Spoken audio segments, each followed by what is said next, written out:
আমরা পুরোদহ অঞ্চল থেকে অনেকে খেলা দেখতে যাব, কারণ আমাদের টিমটা পুরোদহের।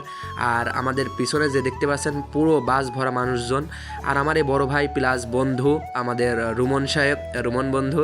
তো সে যদি ভিডিওটা দেখে থাকো অবশ্যই কমেন্ট করবা।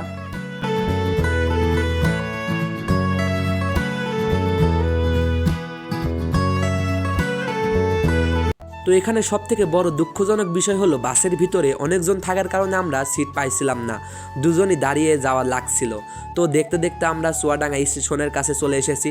তো আদিম যুগের একটি স্টেশন বলা যায় আর কি, মানে আমাদের যোগটি স্টেশনের মতো। তো দেখেন আমরা সবাই দাঁড়িয়ে রয়েছি, মানে দাঁড়িয়ে থাকলে কি হবে, পুরো চিল মুডে গিয়েছি আমরা সবাই।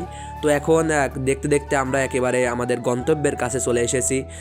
ঝিনাইদহ কোথায় যেন একটা স্টেডিয়াম আছে, সেখানে আমার অত খেয়াল নাই, অনেক আগেরকার একটা ভিডিও, এতদিন আমি এডিট না করে রেখে দিয়েছিলাম, কারণ তো সময়ের বড্ড অভাব চলতেছিল সেজন্য। তো বাস থেকে সবাই আমরা একে একে নামতেছিলাম।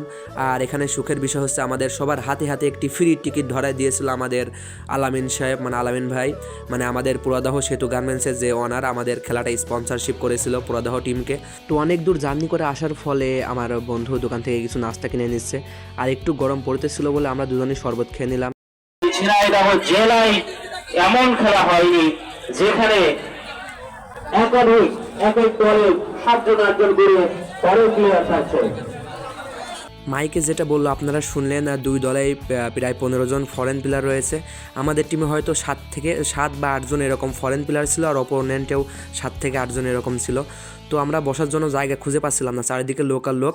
পরে ভাবলাম আমরা কলেজ বা এটা স্কুল, হাই স্কুল হতে পারে, তো তার ছাদের উপরে যাব। দুইজন মিলে চিন্তা ভাবনা করে উঠে পড়লাম। তো দুইজন উঠতেছি আর বলতেছি যে উপর থেকে ভালোভাবে খেলা দেখা গেলেই হয়, কিন্তু এখানে